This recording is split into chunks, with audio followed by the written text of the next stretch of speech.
ಇತ್ತೀಚೆಗಷ್ಟೇ ಅನೇಕ ದಶಕಗಳ ನಂತರ ಪಶ್ಚಿಮ ಬಂಗಾಳದಲ್ಲಿ ಭಾರತೀಯ ಜನತಾ ಪಾರ್ಟಿ ಅಧಿಕಾರಕ್ಕೆ ಬಂತು.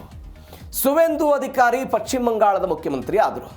ಈ ವ್ಯಕ್ತಿಯನ್ನು ಹತ್ಯೆ ಮಾಡಬೇಕು ಅನ್ನುವ ಕಾರಣಕ್ಕಾಗಿ ಪಾಕಿಸ್ತಾನದಲ್ಲಿ ಕುಳಿತುಕೊಂಡು ಇಲ್ಲಿರುವಂತಹ ಒಬ್ಬ ವ್ಯಕ್ತಿಯ ಜೊತೆಗೆ ಲಿಂಕನ್ನು ಇಟ್ಕೊಂಡು ಆ ಸುವೇಂದು ಅಧಿಕಾರಿ ಹತ್ಯೆಗೆ ಒಂದು ಮಾಸ್ಟರ್ ಪ್ಲಾನ್ ಮಾಡಿದ್ರಂತೆ.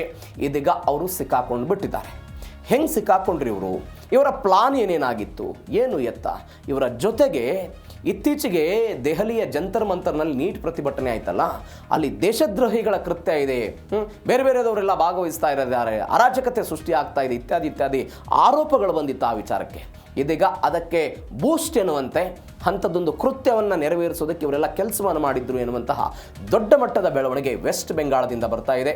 ಏನೇನಾಗಿತ್ತು ಹಾಗಾದರೆ ಡೀಟೇಲ್ಸ್ ನೋಡ್ತಾ ಹೋಗೋಣ. ಸಿಎಂ ಸುವೇಂದು ಅಧಿಕಾರಿ ಹತ್ಯೆಗೆ ಪಾಕ್ ಸ್ಕೆಚ್ ಹಾಕಿರೋ ಬೆಳವಣಿಗೆ ಇದು.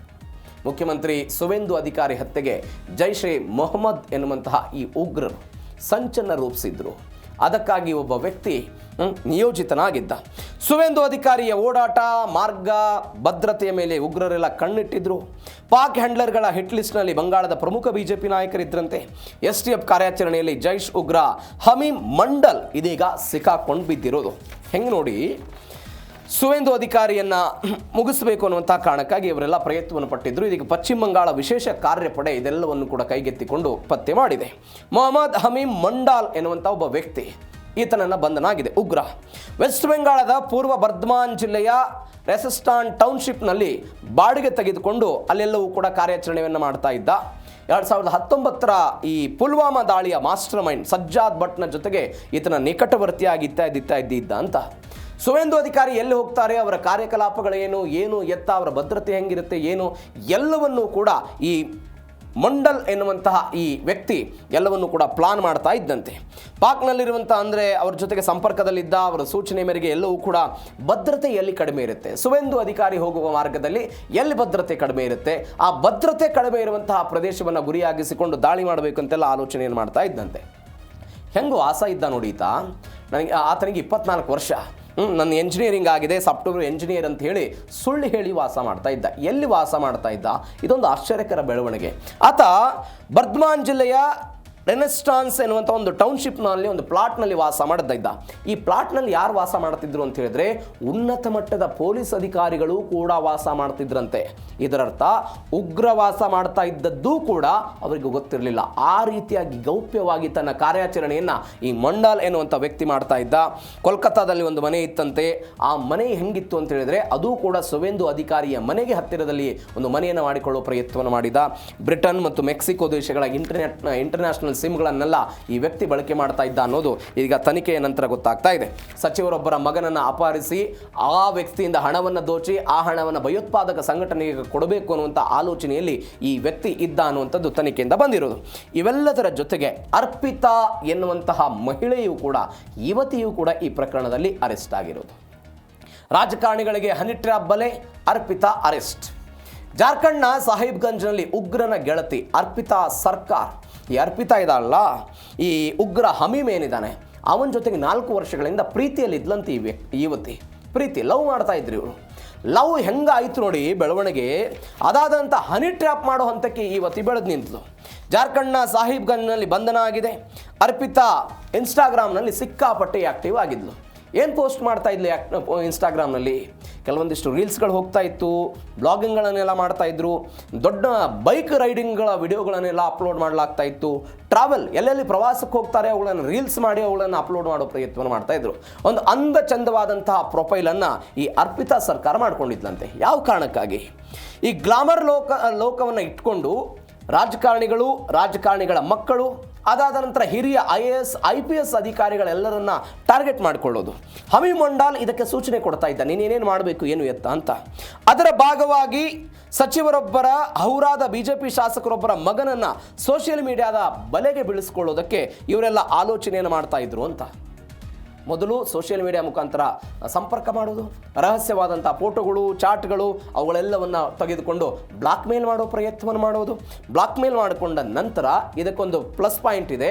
ಏನು ಪ್ಲಸ್ ಪಾಯಿಂಟು ಅಂತ ಹೇಳಿದ್ರೆ, ಸಚಿವರೊಬ್ಬರ ಕುಟುಂಬದ ಗೌಪ್ಯ ಮಾಹಿತಿಗಳನ್ನು ಪಡೆದುಕೊಳ್ಳೋ ಪ್ರಯತ್ನವನ್ನು ಮಾಡ್ತಿದ್ದರಂತೆ. ಅವುಗಳ ಮುಖಾಂತರ ಅವರ ಮೇಲೆ ದಾಳಿ ಮಾಡೋದಕ್ಕೆಲ್ಲವೂ ಕೂಡ ಪ್ರಯತ್ನಗಳು ಆಗ್ತಾ ಇತ್ತು ಅಂತ ಈಗ ಬರ್ತಾ ಇರುವಂತಹ ಮಾಹಿತಿ. ಈ ಯುವತಿಯನ್ನು ಕೂಡ ಇದೀಗ ಬಂಧಿಸಲಾಗಿದೆ ಘಟನೆಯಲ್ಲಿ. ಮತ್ತೊಂದು ಬೆಳವಣಿಗೆ ಏನಾಗಿದೆ ಅಂತ ಹೇಳಿದ್ರೆ, ಈ ಘಟನೆಯಲ್ಲಿ ಜಂತರ್ ಮಂತರ್ನಲ್ಲಿ ನಕಲಿ ಪೊಲೀಸ್ ದಂಗಲ್. ನಾನು ಅವಾಗಲೇ ಹೇಳಿದೆ, ನೀಟ್ ಪ್ರಶ್ನೆ ಪತ್ರಿಕೆ ಸೋರಿಕೆ ವಿರುದ್ಧ ಕಾಕ್ರೋಚ್ ಜನತಾ ಪಾರ್ಟಿ ನೇತೃತ್ವದಲ್ಲಿ ಪ್ರತಿಭಟನೆ ಆಗ್ತಾ ಇತ್ತು. ವಿದ್ಯಾರ್ಥಿಗಳು ಹಕ್ಕಿಗಾಗಿ ಹೋರಾಟ ಮಾಡ್ತಿದ್ರು. ಇವೆಲ್ಲದರ ನಡುವೆ ಒಂದು ಅರಾಜಕತೆ ಸೃಷ್ಟಿ ಮಾಡಬೇಕು ಅಂತ ಈ ಉಗ್ರರೆಲ್ಲ ಪ್ರಯತ್ನವನ್ನು ಪಟ್ಟಿದ್ರು. ಇದಕ್ಕೆ ಪಾಕಿಸ್ತಾನದಿಂದ ಕೆಲವೊಂದಿಷ್ಟು ಸೂಚನೆಗಳು ಬಂದಿತ್ತು ಎನ್ನುವಂತಹ ಮಾಹಿತಿಯನ್ನು ವೆಸ್ಟ್ ಬೆಂಗಾಳದ ಪೊಲೀಸರು ಮಾಡಿದಂತಹ ತನಿಖೆಯಲ್ಲಿ ಬಹಿರಂಗ ಆಗಿದೆ.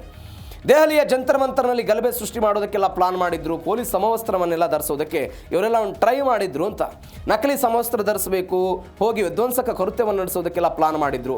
ಹಮೀದ್ ಮಂಡಾಲ್ ಮತ್ತು ಆತನ ಹ್ಯಾಂಡ್ಲರ್ಗಳು ಏನಿದ್ರು ಇದನ್ನು ಸಂಚು ಮಾಡಿದ್ರಂತೆ. ವೆಸ್ಟ್ ಬೆಂಗಾಳ ವಿಶೇಷ ಕಾರ್ಯಪಡೆಯ ತನಿಖೆಯಲ್ಲಿ ಇದೆಲ್ಲ ಪತ್ತೆ ಆಗಿದೆ. ಯಾಕೆ ಯೂನಿಫಾರ್ಮ್ ಧರಿಸಿ, ಫೇಕ್ ಯೂನಿಫಾರ್ಮ್ ಧರಿಸೋದು, ನಕಲಿ ಯೂನಿಫಾರ್ಮ್ ಧರಿಸೋದು, ಒಳಗೆ ಹೋಗೋದು. ಸಹಜವಾಗಿ ಪೊಲೀಸ್ ಯೂನಿಫಾರ್ಮ್ ಧರಿಸಿದ್ದಾರೆ ಅಂತ ಹೇಳಿದ್ರೆ ಒಳಗೆ ಹೋಗೋದಕ್ಕೆ ಬಿಡ್ತಾರೆ, ಸುಲಭವಾಗಿ ಹೋಗ್ಬೋದು ಅನ್ನೋದು ಒಂದು. ಎರಡನೇದು, ನಮ್ಮ ದೇಶದಲ್ಲಿ ಚರ್ಚೆ ಆಗ್ತಾ ಇದ್ದಂಥ ವಿಚಾರ, ವಿದ್ಯಾರ್ಥಿಗಳ ಮೇಲೆ ಪೊಲೀಸರು ಹೊಡೆದು ಬಿಟ್ಟಿದ್ದಾರೆ, ದೌರ್ಜನ್ಯ ಆಗಿದೆ ಅಂತ. ಇದನ್ನೇ ಬಳಕೆ ಮಾಡಿಕೊಂಡು ಈ ನಕಲಿ ಉಗ್ರ ಏನಿದ್ದಾನೆ ಯೂನಿಫಾರ್ಮನ್ನು ಹಾಕ್ಕೊಂಡು ವಿದ್ಯಾರ್ಥಿಗಳ ಮೇಲೆ ಹೊಡೆಯೋದು.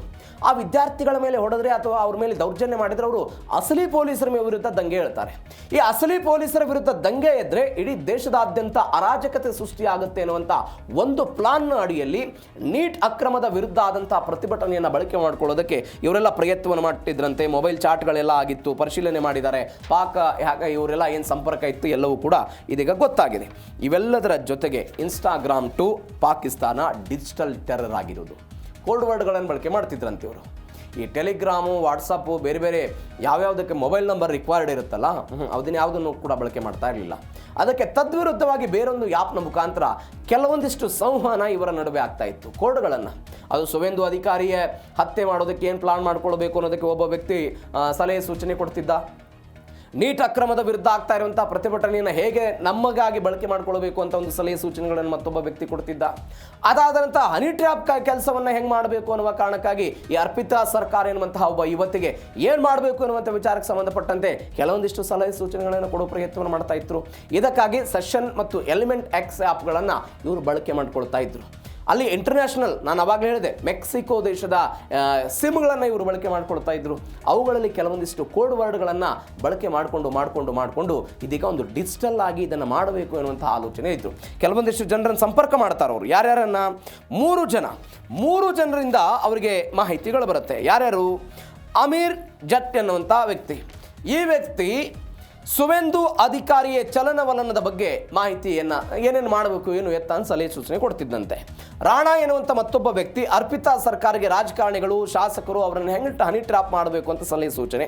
ಅದಾದ ನಂತರ ಉಜೈರ್ ಎನ್ನುವಂತಹ ಒಬ್ಬ ವ್ಯಕ್ತಿ, ಈ ಉಗ್ರ ಸಂಘಟನೆಯ ಈ ವ್ಯಕ್ತಿ ದೆಹಲಿ ಹೋರಾಟದಲ್ಲಿ ಹೆಂಗೆ ನಾವು ದಂಗೆಯನ್ನು ಎಬ್ಬಿಸಬೇಕು ಅಂತ ಸಲಹೆ ಸೂಚನೆಗಳನ್ನು ಇತ್ಯಾದಿ ಕೊಡ್ತಾ ಇದ್ರಂತೆ. ಆದರೆ ಈಗೆಲ್ಲವೂ ಕೂಡ ಮೊಬೈಲ್ ಚಾಟ್ಗಳನ್ನು ಮತ್ತು ಹಮೀದ್ ಮಂಡಲ್ನ ಸಿಮ್ ಫೋನ್ ಪರಿಶೀಲನೆ ಮಾಡಿದಾಗ ಪಾಕಿಸ್ತಾನದ ಹ್ಯಾಂಡ್ಲರ್ಗಳೊಂದಿಗೆ ಆ್ಯಪ್ಗಳಲ್ಲಿ ನಡೆದಂಥ ಎಲ್ಲ ರಹಸ್ಯ ಕೋಡ್ ವರ್ಡ್ಗಳು ಕೂಡ ಇದೀಗ ಪತ್ತೆ ಆಗಿದ್ದ ನೋಡ್ತಾ ಇದ್ದೀವಿ. ಈ ಶಹಜಾದ್ ಭಟ್ಟಿ ಗ್ಯಾಂಗ್, ಈತನ ಜೊತೆಗೆ ಶಹಜಾದ್ ಭಟ್ಟಿ ಅನ್ನುವಂಥ ವ್ಯಕ್ತಿ ಏನಿದ್ದಾನೆ, ಈ ಐಸಿಸ್ ಉಗ್ರ ಸಂಘಟನೆ ಏನಿದೆ, ಆ ಐಸಿಸ್ನಲ್ಲಿ ಎಲ್ಲವೂ ಇರುವಂಥದ್ದು, ಜೈಷ್ ಎ ಮೊಹಮ್ಮದ್ನಲ್ಲಿ ಈತ ಎಲ್ಲ ಕೆಲಸ ಮಾಡ್ತಾ ಇದ್ದಾನೆ. ಈತನ ಜೊತೆಗೆ ಈ ಹಮೀದ್ ಮಂಡಲ್ ಕಳೆದ ಒಂದು 3-4 ವರ್ಷಗಳಿಂದ ಸಂಪರ್ಕದಲ್ಲಿದ್ದ ಎನ್ನುವಂತಹ ಮಾಹಿತಿಗಳು ಕೂಡ ಬರ್ತಾ ಇದೆ. ಇವೆಲ್ಲದರ ನಡುವೆ ಸ್ಲಿಪ್ಪರ್ ಸೆಲ್ಗಳ ಮೇಲೆ ದರ್ಪಣವನ್ನು ಭೇದಿಸಿದ್ದು ಹೆಂಗೆ, ಕಾರ್ಯಾಚರಣೆ ಹೆಂಗೆ ಬಂತು, ಟೆಕ್ನಿಕಲ್ ಆಧಾರದ ಮೇಲೆ ಎಲ್ಲವೂ ಕೂಡ ಪತ್ತೆ ಆಯ್ತಿತ್ತು. ಟೆಕ್ನಿಕಲ್ ಮೇಲೆ ಬರ್ದ್ಮಾನ್ನ ಬಾಡಿಗೆ ಮನೆಯಲ್ಲಿ ಅಡಗಿದ್ದಾಗ ಈ ಉಗ್ರ ಮಂಡಲ್ ಸಿಕ್ಬಿದ್ದುಬಿಟ್ಟಿದ್ದಾನೆ. ನಾನು ಅವಾಗಲೇ ಹೇಳಿದೆ, ಒಂದು ಪ್ಲಾಟ್ನಲ್ಲಿ ಆ ವ್ಯಕ್ತಿ ಇದ್ದ. ಶಾಸಕರನ್ನು ಹೆಂಗೆ ತೆಗೆದುಕೊಳ್ಬೇಕು, ಸುವೇಂದು ಅಧಿಕಾರಿಯನ್ನು ಹೆಂಗೆ ಏನು ಮಾಡಬೇಕು ಅನ್ನೋದ್ರ ಬಗ್ಗೆ ಚರ್ಚೆಗಳೆಲ್ಲ ಆಗ್ತಾ ಇತ್ತು. ಆ ಸಂದರ್ಭದಲ್ಲಿ ಹೌರಾದ ಒಬ್ಬ ಹಿರಿಯ ರಾಜಕಾರಣಿ ಒಬ್ಬರಿಗೆ ಒಂದು ಬೆದರಿಕೆ ಕರೆ ಬರುತ್ತೆ. ಅದನ್ನು ಈ ವೆಸ್ಟ್ ಬೆಂಗಾಳದವರೆಲ್ಲವೂ ಕೂಡ ಪೊಲೀಸರು ಅದನ್ನು ಪತ್ತೆ ಮಾಡ್ತಾರೆ. ಪಶ್ಚಿಮ ಬಂಗಾಳದ STF ಅಧಿಕಾರಿಗಳು ಹಣ ವಸೂಲಿ ಪ್ರಕರಣದ ಜಾಡನ್ನು ಹಿರಿಟು ಹೊರಟಾಗ ಎಲ್ಲವೂ ಕೂಡ ಗೊತ್ತಾಯಿತು. ಪೂರ್ವ ಭಾರತದಲ್ಲಿ ಜೈಷ್ ಎ ಮೊಹಮ್ಮದ್ ಜಾಲವನ್ನು ಈ ಭಯೋತ್ಪಾದಕರೆಲ್ಲ ವಿಸ್ತರಣೆ ಮಾಡ್ತಾ ಇದ್ದುದು ದೇಶದ ಭದ್ರತೆಗೆಲ್ಲ ದೊಡ್ಡ ಮಟ್ಟದ ಆತಂಕವನ್ನು ತಂದಿಟ್ಟಿತ್ತು. ಇದೀಗ ಇದೆಲ್ಲವನ್ನು ಕೂಡ ಭೇದಿಸಿ ಆಗಬಹುದಾದಂತಹ ದೊಡ್ಡ ಮಟ್ಟದ ಒಂದು ಅಹಿತಕರ ಘಟನೆಯನ್ನು ಸದ್ಯಕ್ಕೆ ವೆಸ್ಟ್ ಬೆಂಗಾಳದ ಪೊಲೀಸರು ಅದನ್ನು ತಡೆಗಟ್ಟಿದ್ದಾರೆ. ಆ ಮುಖಾಂತರ ಈ ಪ್ರಕರಣದಲ್ಲಿ ಇಬ್ಬರ ಬಂಧನ ಆಗಿದೆ. ಏನಾಗುತ್ತೆ ಆ ಪ್ರಕರಣ ನೋಡೋಣ.